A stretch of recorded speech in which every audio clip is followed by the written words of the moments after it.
Sécurité, c'est important. Il n'y a rien de plus important que d'avoir un sentiment de tranquillité dans sa ville. Après, j'ai bien lu ce que tout le monde disait au sujet de la sécurité. Lorsque je vois qu'on en est quand on en est à parler de stationnement anarchique, lorsqu'on aborde le sujet de la sécurité, c'est que le sentiment d'insécurité n'existe pas. Moi, ce que j'aimerais, par contre, là où j'aimerais mettre le débat, c'est sur le sujet des femmes. Alors, ça tombe bien, je peux porter cette voix.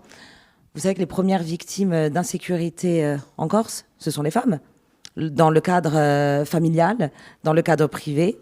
C'est-à-dire que ce sont elles qui subissent les violences et sont elles qui meurent. On ne souffre pas de la petite délinquance en Corse, ça c'est pas tout à fait vrai. Donc je crois que ce qui est important de faire, c'est pas de cribler la ville de caméras de surveillance comme dans un remake de 1984. Je suis pas sûre que ce soit un fantasme pour les Ajacciens. Ce que je voudrais, c'est vraiment des discussions entre les agents municipaux et le tissu associatif qui ont perdu toutes leurs subventions. D'ailleurs, des associations très importantes qui sont en train de fermer. Ça va être un drame absolu.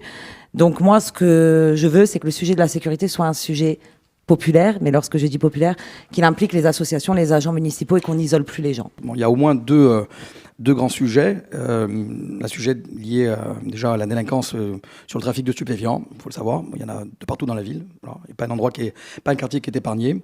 Moi, en tant que président du conseil intercommunal de la prévention de la délinquance, qui regroupe les différentes instances autour des questions d'ordre public, il y a un travail qui est réalisé. Il y a beaucoup de saisies aujourd'hui. Donc, il n'y a pas une banalisation sur notre territoire. Il y a déjà la population derrière réagit très positivement sur ces sujets-là.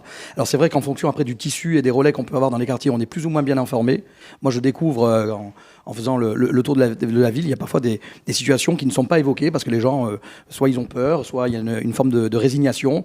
Mais sur ces points-là, effectivement, c'est un sujet sur lequel il y a un travail et sur lequel il y a des actions. Au niveau de la compétence de la police municipale, bon, elle vient en fait s'agréger au rôle de la police nationale.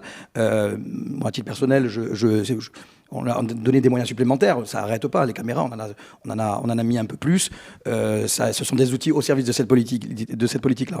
Ensuite, il y a la question de l'errance, qui, dans ce sujet-là, il faut faire un certain nombre de distinctions, parce qu'il y a des situations aujourd'hui... C'est le principal problème à Ajaccio. C'est en tout cas un sujet qui est très largement évoqué par la population, qui fait référence aussi à une forme d'anxiété généralisée, dans laquelle il ne faut pas se précipiter, parce que la situation d'errance, elle recouvre plusieurs réalités. On a aujourd'hui des personnes qui sont dans la rue, qui n'ont rien à y faire, parce qu'ils ont des problèmes de santé mentale, et que c'est un problème de société. Il y a un désengagement de l'État et de certaines institutions au service, je dirais, de ce type d'action, et on crée, en fait, on augmente le risque, en fait, d'insécurité par le fait que des personnes aujourd'hui qui sont dans la rue, qui sont malades, et qui, de par, je dirais, leur état, peuvent effectivement exposer la population à des situations de risque. Donc ça participe, je pense, au sentiment d'insécurité que vous indiquez, mais sur lesquels il faut avoir un travail de fond en amont, et ensuite il faut davantage travailler sur la proximité. Je propose de renforcer les caméras de vidéosurveillance, pas pour faire du voyeurisme, mais pour tranquilliser les gens.